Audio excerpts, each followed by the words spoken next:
नमः श्रीवर्धमानाय निर्धूतकर्यात्मने सालोकानां त्रैलोकानां यद्विद्यादर्पणायते यद्विद्यादर्पणायते यद्विद्यादर्पणायते।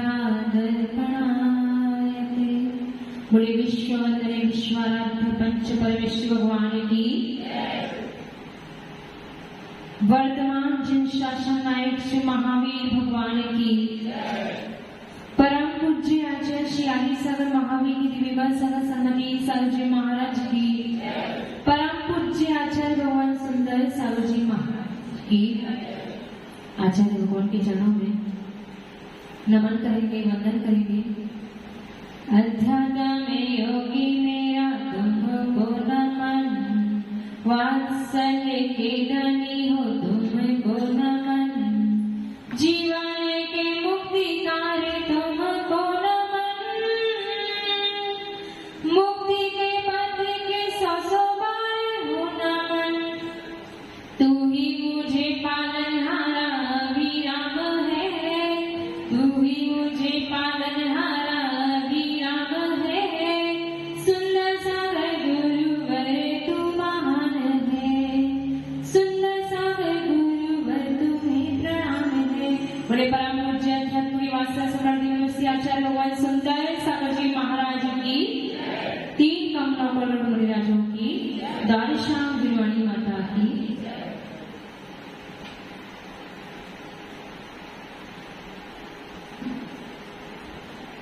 लोहा नरम होता है तो औजार बन जाता है, लोहा नरम होता है तो औजार बन जाता है। सोना नरम होता है तो पवन जी क्या बनता है? जेवर। सोना नरम होता है तो जेवर बन जाता है। मिट्टी नरम होती है तो खेत बन जाती है, मिट्टी नरम होती है तो खेत बन जाती है। आटा नरम होता है तो क्या होता है? आनंद जी रोटी। आटा नरम होता है तो रोटी बन जाती है। ठीक इसी प्रकार अगर आदमी व्यक्ति नरम हो जाए तो वह सबके दिल में स्थान बना लेता है, वह सबके दिल में जगह बना लेता है। लास्ट वीक अपन बात कर रहे थे कषाय पर, और कषाय भी एक राजा है और उसके 4 पुत्र थे। कौन से थे? क्रोध, मान, माया और लोभ। तो जिसमें हमने जो पहला पुत्र था क्रोध, उसके बारे में सुना था। क्रोध करने से व्यक्ति कैसा हो जाता है? लाल हो जाता है, उसकी आंखें लाल लाल हो जाती है, वो देखने में कुरूप लगता है। और क्रोध का फल क्या था? जैसे एक महिला अगर अपने साड़ी का पल्लू खोस ले, इसका मतलब क्या? 2 अर्थ निकलते हैं। अगर कोई महिला अपने पल्लू खोस ले तो इसके 2 अर्थ निकलते हैं कि या तो वो घर को साफ करने जा रही है, घर को निपटाने जा रही है, या फिर वो सामने वाले को निपटाने जा रही है। वैसे ही ठीक जो व्यक्ति पल पल पर क्रोध करता है, हर कोई छोटा सा निमित्त मिला ही क्रोध करता है, तो समझ लेना उसकी भी 2 ही गति, या तो वो नरक से आया है या फिर नरक में जाने वाला है। ये था क्रोध का फल। मैंने उस दिन बताया था कि अनंतानुबंधी, अप्रत्यक्षान, प्रत्यक्षान और संजुलन। तो जो संजुलन क्रोध, संजुलन कषाय किसकी होती है? साधु परमिष्टि की। संजुलन किसकी होती है? मुनिराज की। तो संजुलन क्रोध में नाम सबने सुना होगा द्विपायन मुनिराज का। द्विपायन मुनिराज ने क्या किया? संजुलन क्रोध से केवल क्या हुआ? पूरी द्वारिका नगरी जल गई। अब देखो क्रोध कितना खतरनाक है। इसमें भी 2 कथन आते हैं कि जब उनको क्रोध आया तो वो क्रोध में मर गए और वो भवनवासी देव हुए, अग्नि कुमार देव हुए, और फिर वो जब उनको अग्नि कुमार देव हुए और देवगति में अवधि ज्ञान होता है तो उन्होंने जान लिया बैल का, उनको बैल स्मरण आ गया और उन्होंने फिर द्वारका नगरी चलाई। और एक कथन ये आता है कि उन्होंने, किसने, द्विपायन विराज ने अपने क्रोध कषाय में आकर अशुभ तेजस समुद्घात किया। नाम सुना है समुद्घात? उसमें अशुभ तेजस समुद्घात हुआ, उसकी वजह से उन्होंने पूरी द्वारिका नगरी जल गई। ये है क्रोध का फल। एक छोटे से क्रोध के कारण हम अपना सब कुछ, हित अहित का हमें विवेक नहीं रहता है। ये हो गई क्रोध की बात। अब आते हैं दूसरा पुत्र कौन सा है? मान। मान कषाय। मान कषाय के उदय में क्या होता है? क्या होता है? मान कषाय के उदय में क्या होता है? छाती फूल जाती है, शरीर अकड़ जाता है और नीचे देख के नहीं चलता, कहाँ? ऊपर, बिल्कुल सीना तान के चलता है। ये है मान कषाय के उदय में ऐसी अवस्था बनती है। कभी ख्याल किया आप लोगों ने कि ये जीव, ये मनुष्य जब जन्म लेता है तो उसके मुख में जीभ होती है। क्या? टंग जीभ होती है। वो जन्म लिया तब से लेकर मृत्यु तक रहती है। और दांत, दांत कैसे होते हैं? कुछ जन्म के कुछ महीने बाद आते हैं और मृत्यु से पहले पहले उड़ जाते हैं। क्यों? इसके पीछे कारण समझ में आया कि जो व्यक्ति मृदु होगा उसका जीवन बहुत ही अच्छी तरीके से निकलेगा, और जो कठोर होगा वो अधिक समय तक नहीं ठहर सकता। वैसे ही जीव जन्म से मृत्यु तक साथ रहती है, लेकिन दांत कुछ महीने बाद आते हैं और कुछ महीने पहले भी चले जाते हैं। इसलिए समझ लो, अगर जीवन में सरलता होगी, जीवन में आपके सरलता है, तो आप बहुत ही शांति पूर्वक अपने जीवन को व्यतीत कर सकते हो। रावण का नाम सबने सुना है। रावण कौन था? अर्ध चक्रवर्ती था, 3 खंड का राजा था, महाज्ञानी था, पंडित था, सब कुछ था। कितनी रानियां थी उसकी? 18,000 रानियों का स्वामी था। लेकिन क्या कर दिया उसने? बस एक गलत काम कर दिया। क्या किया? सीता का हरण कर लिया। मतलब 18,000 रानियां थी, सब कुछ था, ज्ञानी भी था, सम्यक दृष्टि भी था, शांतिनाथ भगवान का अनन्य भक्त भी था, लेकिन बस एक छोटी सी गलती से उसे क्या? सीता के हरण से मात्र कहां जाना पड़ा? नरक का पात्र बनना पड़ा। उसने कई बार उसने नियम भी लिया था एक मुनिराज से कि मैं कोई भी स्त्री को उसकी बिना मर्जी के हाथ भी नहीं लगाऊंगा। उसने सीता का हरण तो किया, लेकिन और कुछ नहीं किया। उसने कई बार विचार किया कि मैं सीता को वापस कर दूं, लेकिन कहां गड़बड़ी हो गई? कहां गड़बड़ी हुई? मान कषाय उसने सोच लिया मैं अर्ध चक्रवर्ती हूँ और मैं बहुत ही सहजता से अगर रानी सीता को वापस कर दूंगा तो मेरा अपमान हो जाएगा। बस इसी वजह से युद्ध हुआ और उसे अधोलोक का पात्र बनना पड़ा। रावण का असली नाम क्या था? क्या था? दशानन। राजा का, रावण का असली नाम दशानन था। तो एक दिन रावण दशानन अपने आकाश मार्ग से गमन कर रहा था। वो कौन था? विद्याधर। उसके पास विद्याएं थी। रावण के पास बहुत सारी विद्याएं थी। वो विद्याधर था।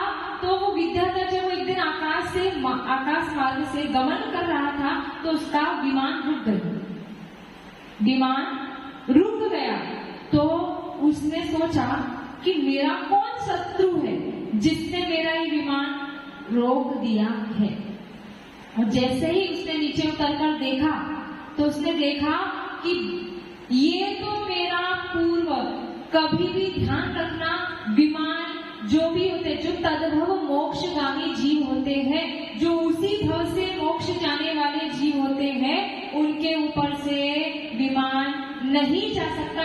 तो जब वो विमान गमन कर रहा था तो रावण दशानन का जब विमान गमन कर रहा था तो वहीं रुक गया, क्योंकि वहां पर एक बाली मुनिराज जो तद्भव मोक्षगामी थे, उनके ऊपर से विमान, तो जैसे ही वो नीचे उतरा उसने देखा कि ये तो मेरे पूर्वभाव का बैरी है, इसने मुझे ग्रस्त अवस्था में भी कभी सिर नहीं झुकाया और आज भी मेरा विमान इसके कारण रुक गया। और जैसे ही उसने देखा तो उसने उसका बैर, दशानन का बैर याद आ गया और क्रोध और मान दोनों कषाय उदय में आ गई और उसने उस मुनिराज को मारने के भाव बनाए और एक पहाड़ उठाया और मुनिराज को मारने के भाव बनाए और मुनिराज को मारने ही जा रहा था। वैसे ही वो बाली मुनि जो थे वो रिद्धिधारी थे, उनके पास बहुत सारी विद्या थी, तो उन्हें स्वयं की रक्षा नहीं करनी थी।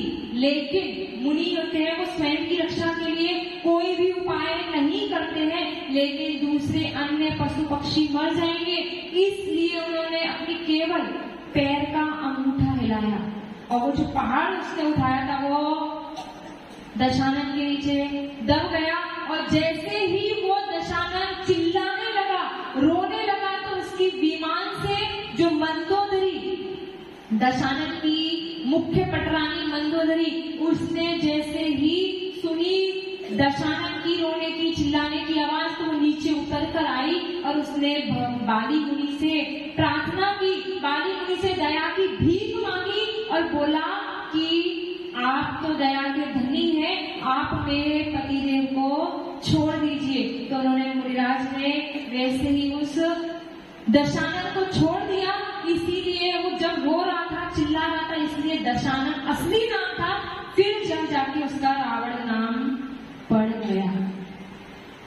हमें इन सबसे, इन दृष्टांतों से यही सीख लेनी चाहिए कि मान कषाय में हमें नहीं रहना चाहिए। मान कषाय में आकर हम अपने जीवन का पतन कर रहे हैं। आचार्य कुमुद चंद्र जी, जिन्होंने कल्याण मंदिर स्तोत्र लिखा है, आचार्य कुमुद नंद आचार्य ने कल्याण मंदिर स्तोत्र लिखा है, उसमें एक काव्य है जिसका अर्थ ये है कि जब भगवान को केवल ज्ञान हो जाता है तो क्या होता है, अष्ट प्रातिहार्य होते हैं। तो अष्ट प्रातिहार्य में एक चमर नाम का प्रातिहार्य होता है।